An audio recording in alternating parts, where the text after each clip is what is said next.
So hey everybody, welcome to ARE Live. I'm Mark Tier, the founder and CEO here at Black Spectacles. I'm joined with our producer Patrick Finnegan and architect Garric Baker, who's going to review several project planning and design mock exam questions. We're going to go through questions that cover PPD knowledge and skills related to advising on historic window replacement options, choosing parking solutions with cost analysis, calculating buildable area considering zoning setbacks, determining stage size and plumbing for a theater, and assessing windows for energy efficiency standards. So it should be a bunch of really good topics that we're going to go through today. If you're joining us for the first time, Black Spectacles is a leader in ARE prep. We work with learning scientists and architects to ensure you're studying the right content and that you retain it so that you pass on the first try. We built everything you need to pass the exams, including new video lectures with motion graphics and 3D animation, practice exams that are as close to the real thing as you can get, flashcards, quizzes, and virtual workshops. And they're all built upon a curriculum that ensures you're learning the right content. And they all work together with our custom-built platform to ensure that you retain the information so you remember it for the exams. It's why our pass rates are 50% higher than the national average and why our members report passing in half the time of the national average. If you want to learn more, visit blackspectacles.com. And if you're ready to get studying, stick around to the end of today's webinar so that you can take advantage of our discount for individual memberships.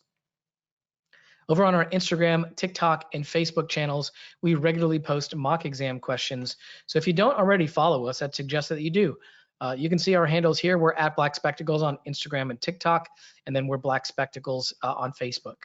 Our next ARE Live will be on June 20th, 2024, where we'll be covering a CE mock exam.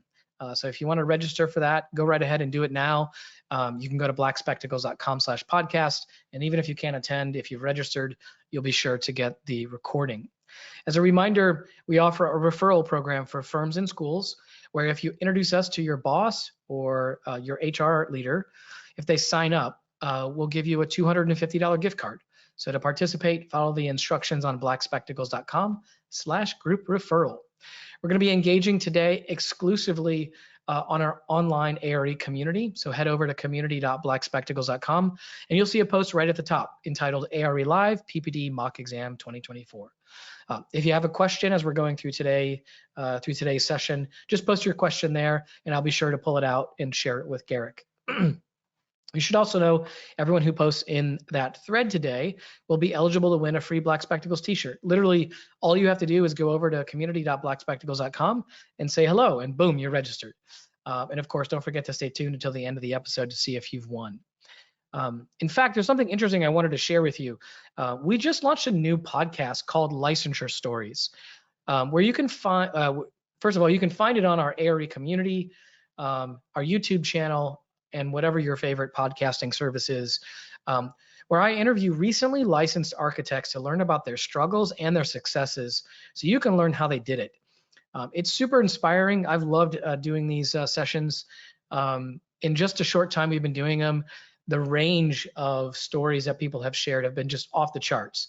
We had one guy, Jeff, he talked about passing 6 exams in 4 months before his 6th kid was born. Which was a wild conversation. And then Jamie, who got licensed after 20 years in architecture. So just an incredible range.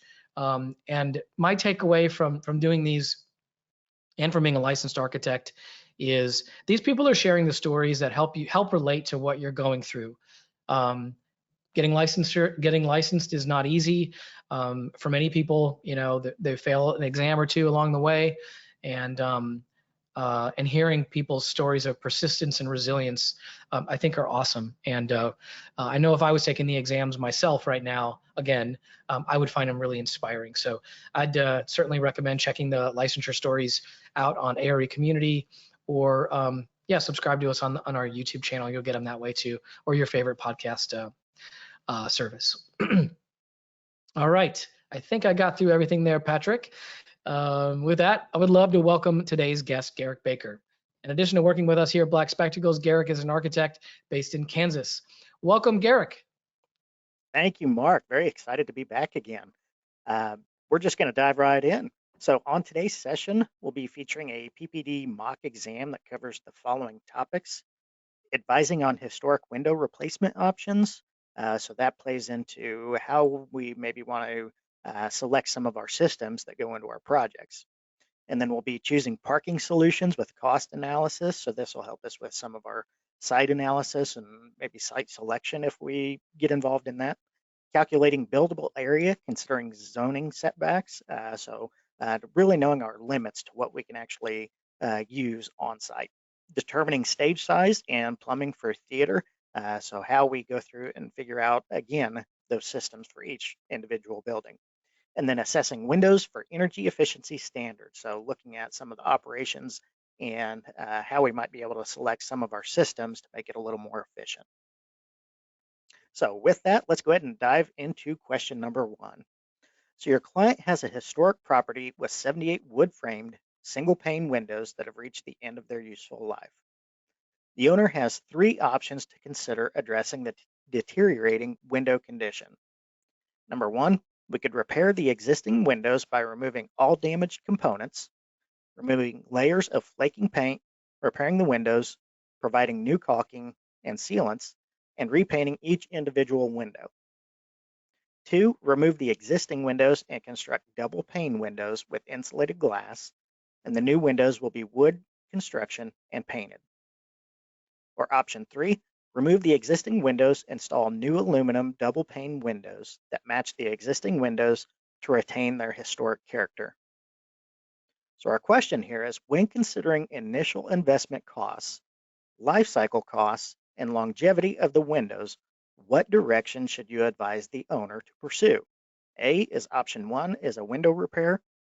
Option 2 will be our new wood windows, or C, option 3, new aluminum windows.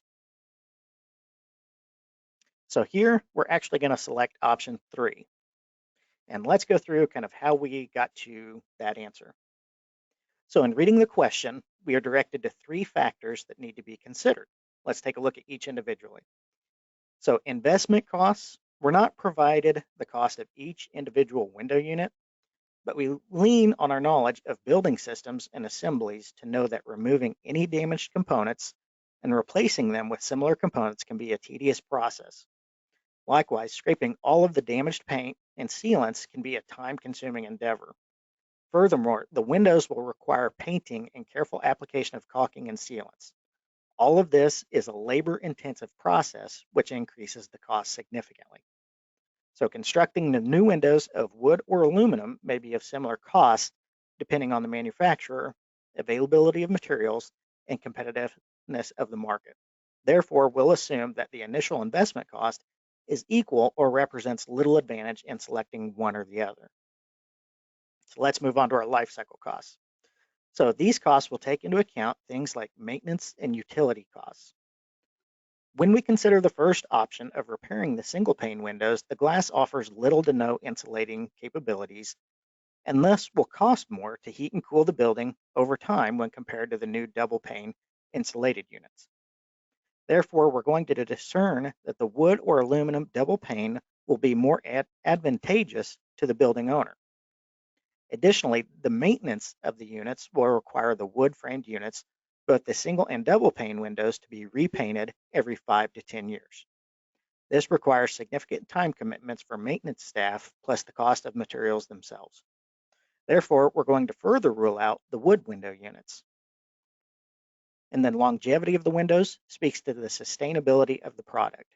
How soon the units will need to be replaced weighs heavily on the ultimate selection of which window type we're going to choose. Aluminum windows oftentimes have the same, if not longer than wood windows. Wood swells, warps, and deteriorates, whereas aluminum has a longer lifespan in some instances. So our answer on this, so with all of this in mind, we're going to advise our client to select option 3. We base this selection on knowing that the aluminum windows, designed to match the existing and historic character, will outlast the wood windows, provide better insulation, and require less maintenance over time.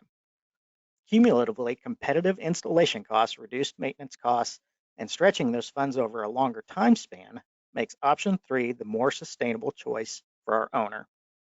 So the goal of this question is for us to learn to consider many factors when selecting our building systems or components. Considerations such as what material is used, how difficult the assembly is to install, and how long those assemblies will last. So in doing so, you are saving your client time and money in the long run because a design decision and evaluating the impacts those decisions will have on that project. Okay, let's move on to question number 2.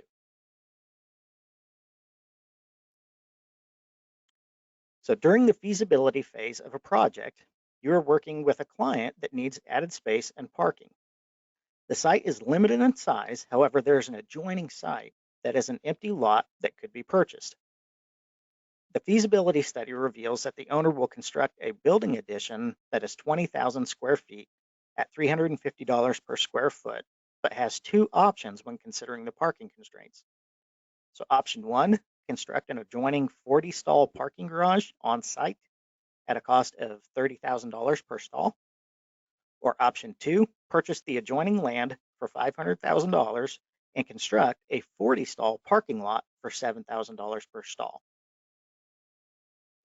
So which option would you advise your client to select? What would the cost savings be? So in this instance, our answer is going to be option 2, purchase the adjoining land for $500,000 and construct a 40-stall parking lot for $7,000 per stall. So how did we come up with this answer? For that, we're going to have a little bit of an explanation here. So this question has several components to consider that comes up often when the owner goes through a site selection process. The first calculation that we can complete is for the building addition itself. Multiply 20,000 square feet by $350 per square foot, and this gives us a starting cost of $7 million for the building only. The next consideration is whether to build the parking garage or to purchase the land and construct a parking lot. Initial thoughts would be that option 2 immediately adds $500,000 to the project costs due to the land acquisition cost. However, we need to verify this. So we'll multiply 40 parking stalls by the estimated $35,000 per parking garage stall for a cost of $1.4 million. We add this to the $7 million for the building for a potential total of $8.4 million. Let's then consider the land acquisition option. We'll multiply those same 40 parking stalls by 7,000 per stall for a cost of $280,000. We'll then add the $500,000 in acquisition costs plus the $7 million building cost. The project total will then be $7.78 million. What this now reveals is that it is actually more cost effective to purchase the land and construct a parking lot on site. Therefore, option 2 is our most economical option. And then the second part of the question is to calculate the cost savings when comparing the 2 options. Let's then use the $8.4 million calculation and subtract the $7.78 million for a savings of $620,000. In summation, option 2 allows the owner to purchase the adjoining land and construct the building addition and required parking for $620,000 less than on option 1. And again, our goal on this question and answer is to assist the owner in site selection opportunities to help them meet their project goals. We're able to review existing site conditions, our design solutions, and guiding the client to select the best option to fulfill their project needs. And just a point of clarification, our slide here says 30,000, but it should have said 35,000 to get the numbers to work out. So I just want to get ahead of that one there. Thanks, Sir Garric. No questions right now in the community, so keep rolling. If anyone has any questions, feel free to drop them into the ARE community in the post that we've pinned to the top. Yes, the more questions, the better. So let's hop over to question number 3. So your client has the attached property available to construct a new project. Local zoning codes indicate the following setback regulations. So our front yard is 15 feet, side yard is 5, and rear yard is 5. A 15-foot vision triangle is required for corner lots. So our question is, considering other components shown on the property map, what is the available building area? So we need to look at kind of all of these things holistically here. And the first item that we need to note is that the question specifically calls out our setback requirements. We need to notice that the property abuts two streets, an alley, and another property. This means that the property actually has two front yard setbacks rather than two side yard setbacks. So the description also notes a 15-foot vision triangle, but when taking this in account with the setbacks, the vision triangle actually doesn't limit our buildable area. We also note that there is a 5-foot wide drainage easement along the edge of the property that adjoins the neighboring property. With that, we can calculate the buildable area by subtracting the 5-foot setback for a side yard. In this instance, it's also the same size as our drainage easement, so kind of a wash there. And 15-foot front yard setback along South Street from the overall width of 50 feet. We get an overall buildable width of 30 feet. We use the same method to calculate the depth of the lot. So we subtract our actual front yard setback of 15 feet along Front Street and the 5-foot setback at the alley from the overall depth of 100 feet. This gives us a buildable depth of 80 feet. We'll multiply 30 feet by 80 feet for a total buildable area of 2,400 square feet. So the goal of this question is to notice that we have two front yard setbacks along with drainage easements, vision triangles, and our other setbacks guiding the overall availability of a building footprint. We need to consider all of these components prior to positioning a building on site or designing the building footprint.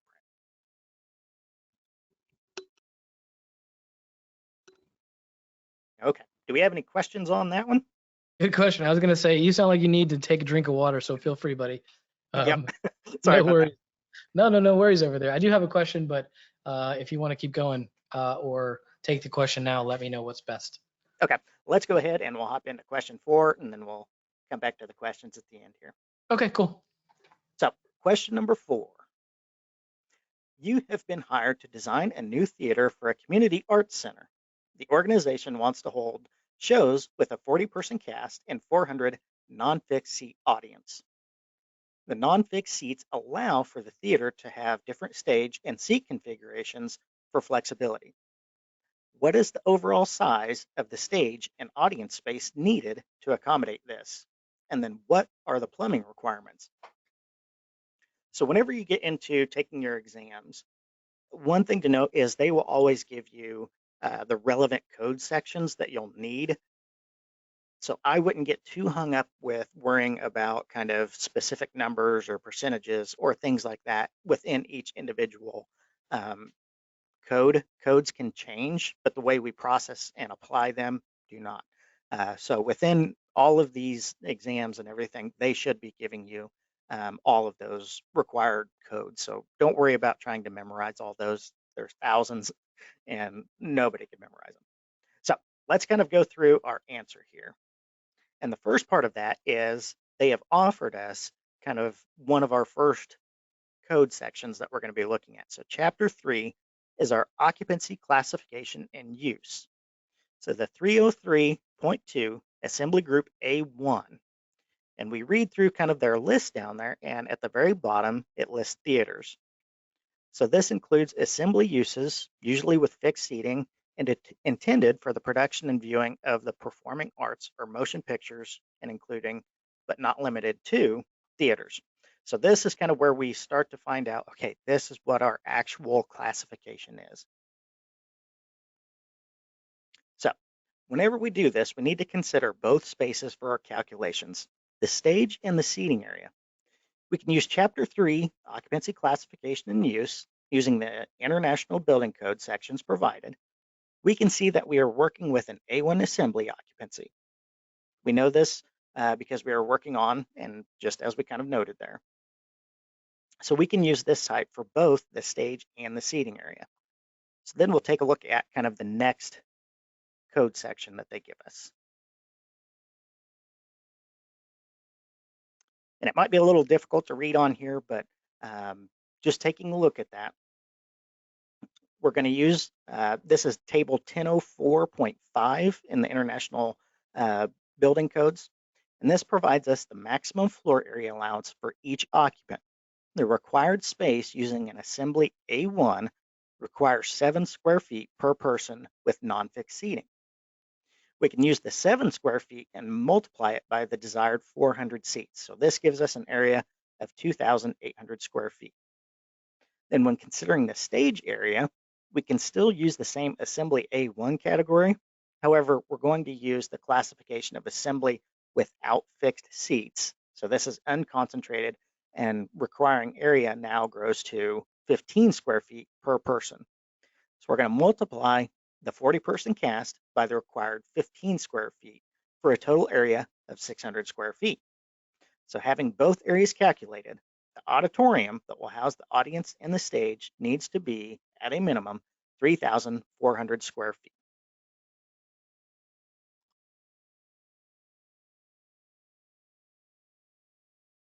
So next, let's calculate our plumbing fixtures that will be needed. We have 5 components to consider here. So we've got water closets, urinals, lavatories, drinking fountains, and service sinks.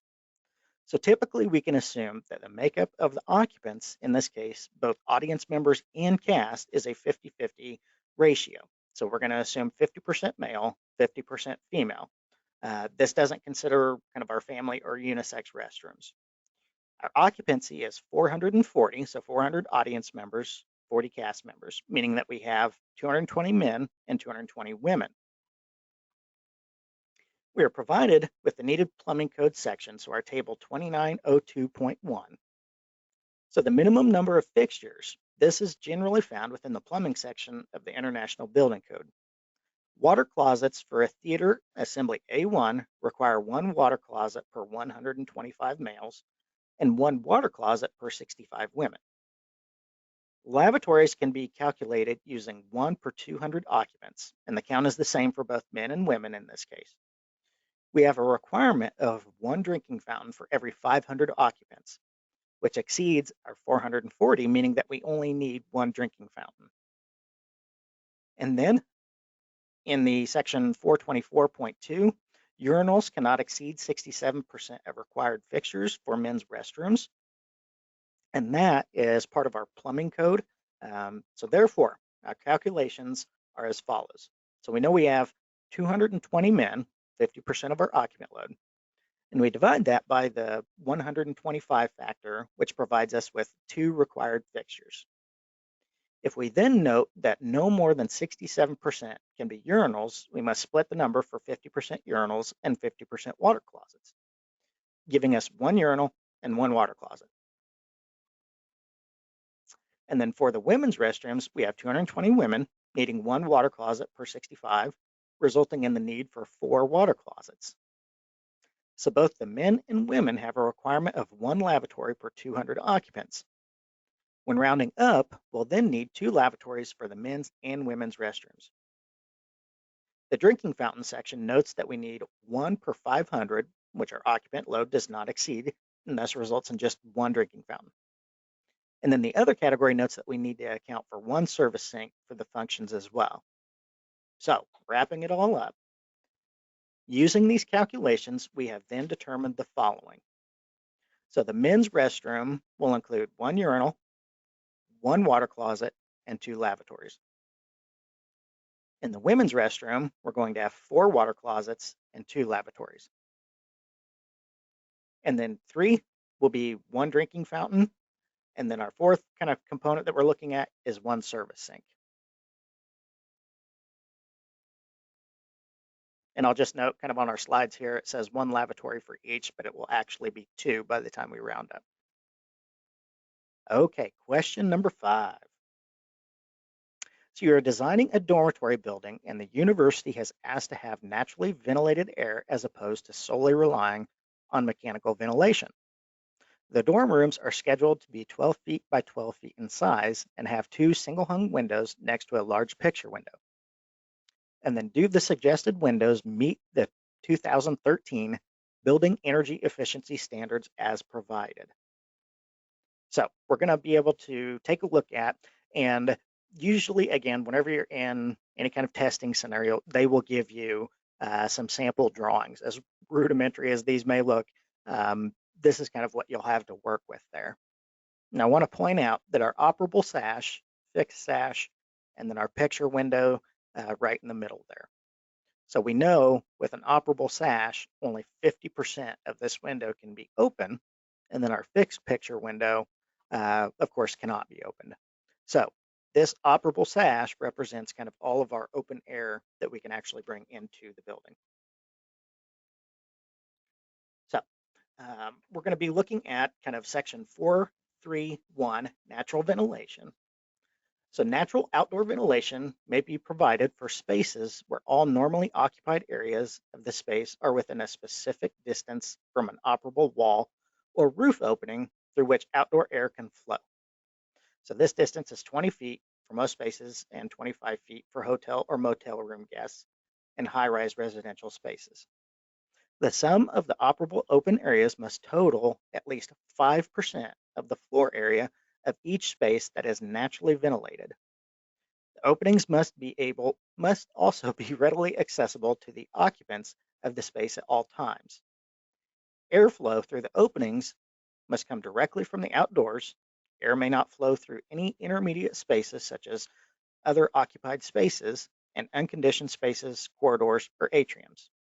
High windows or operable skylights need to have a control mechanism accessible for the floor.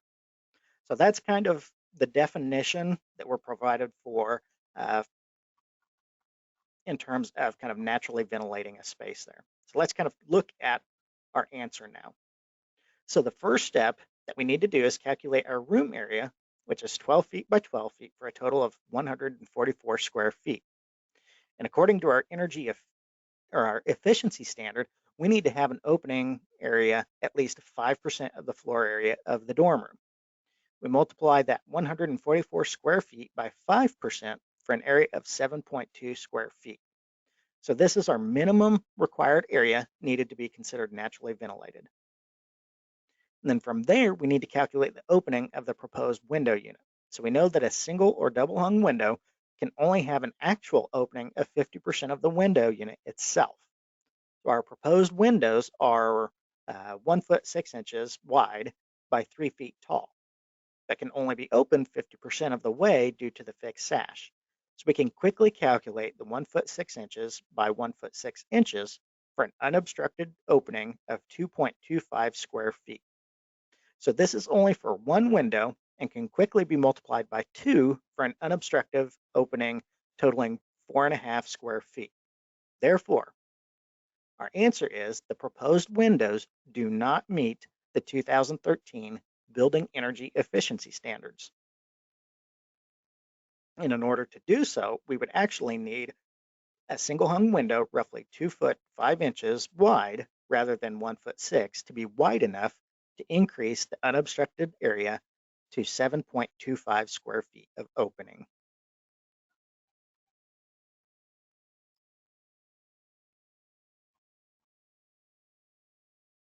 Alrighty, hopefully we all got those answers. And again, apologize for some of the inconsistencies in some of our slides here. But with that, Mark, I'll turn it back over to you if we have any questions. So let's see. Let's go back to, let me just double check here. Well, let's go back to question 3. There were a handful of questions on that one. I'm going to sort of throw them all at the same time because I think they're related, but they're slightly different. So I just want to make sure you kind of hear them all. So someone asked, so the drainage easement and the side setback don't need to be added together. And then someone else asked, setbacks are always from the property line, right? And then why is the easement not considered the backyard? And then how do you know which streets to apply which setback? Okay, so in this instance, I'll maybe work backwards through those questions, but we've got South Street and Front Street. So we know that our property is abutting 2 streets here. And anytime that happens, how do you decide which is the front and which is the side? So at that point, you have to apply front yard setbacks to both the Front Street and South Street. Our alley, we kind of know from there that that's our rear yard, and that's going to be 5 feet there. The drainage easement is kind of thrown in there as a little bit of a red herring. It's actually the exact same width as our side yard. So a little bit tricky there that you can't build within that drainage easement, But luckily, it also aligns with our side yard. So they each kind of cancel each other out there, and we just know that we have that 5 feet that we cannot construct anything in. And all of our setbacks do go from the property line there. So that's kind of how we shape all of those. And we know, so like that vision triangle, that's only 15 feet wide there, but then our front yard side backs also kind of cancel that out because they're all 15 feet. So there were a few little things in there that were kind of thrown in to add a little more complexity to it. But as you work through it, you realize, oh, there's nothing too complex about this. They all cancel each other out. And we just have basically our setbacks that we're working with. Got it. Thank you. And, just to sort of make the point to everybody, right? NCARB is going to, like, let me say it differently, actually. It's good question asking practice based on the science of, asking questions to throw in distractors. So things that you might think might have an impact on the answer. And so what they're doing is they're sort of testing, do you really understand, the particular, definition of a particular thing. In this case, the definition of an easement, and then the definition of a rear yard. So, again, that's pretty common that you'll find some kind of a distractor like that from time to time in your question. So, that I appreciate the explanation there.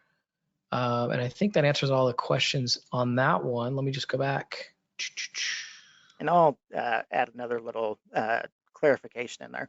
So the rear yard is always along kind of your alleyway. So it's a secondary public access point where like a lot of your public utilities and things like that enter in. Whereas we know that we have another property to kind of screen left. So that becomes a side yard because there's going to be another yard that abuts it. Whereas in the alley, we don't have that yard back there. So we know that's kind of our rear of the property there. So I just wanted to add that in there to help clarify. Okay. Natalie actually asked to follow. It looks like there's certainly one question from Natalie following up on this. Natalie's asking, would the vision triangle also need to be on the alley South Street, since alley street would have a 5-foot setback? That, I believe, would be set by your zoning codes. Just for the purpose of this exercise, it's only shown as kind of those primary streets there versus maybe an alleyway. So I would say just kind of work with what you're given and don't try and interpret that, well, shouldn't there be one back here as well? Yeah, it's funny. I remember in taking the exams, at some level, the questions are pretty direct and pretty simple in that, but they will ask sometimes. We're almost looking for a reason to make it more complex, when in reality, oftentimes what they're getting at is pretty straightforward. So, all right, I think that tackles all the questions that we have.